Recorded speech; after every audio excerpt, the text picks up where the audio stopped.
This video is about the average and marginal cost. So let's just remember the order that we've looked at. We've now looked at how adding workers or adding any factor of production into a situation where the other factors of production are fixed will lead to this idea of diminishing returns.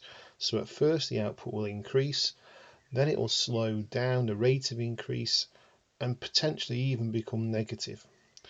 Okay, and that is what feeds then into this idea of cost, because if each additional worker is making more than the previous one, then the average cost will be falling, assuming we're paying each worker the same. But by the time we're adding workers on and they're actually making less than the other workers, the average cost will start to rise because we're paying them the same, but they're actually making less products for us. So on this diagram, what I have done is take the values from the video about diminishing returns. So we've got the table with the workers and the average and the marginal cost. Now I've plotted workers on the x-axis. Normally, when we get to looking at this for businesses on a bigger scale, we'd have cost on the y-axis like we've got here, but along the x-axis it would be output. But I'm just doing this to illustrate, using the data we've got, why the cost curves are shaped like they are. Okay, so what I'm going to do is join up the average cost coordinates. I'll do my best to be a bit neater than I have been on the previous ones.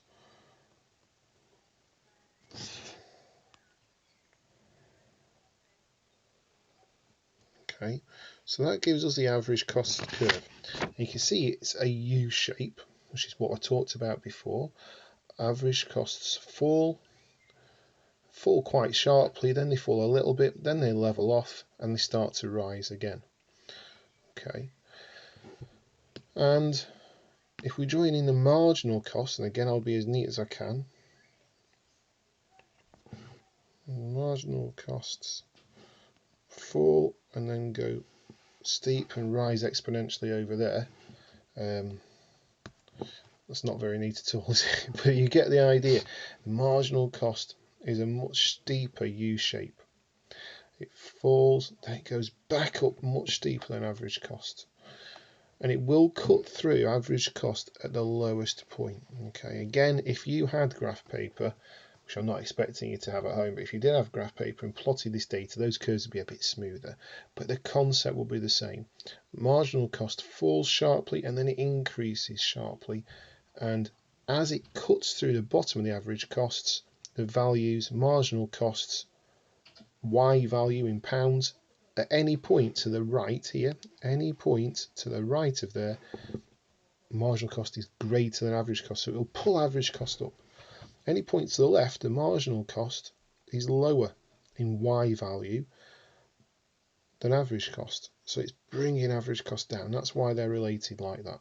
Okay, and I'm sorry it's such a bit of a messy picture, but now we've got that concept that average cost and marginal cost are both U-shaped.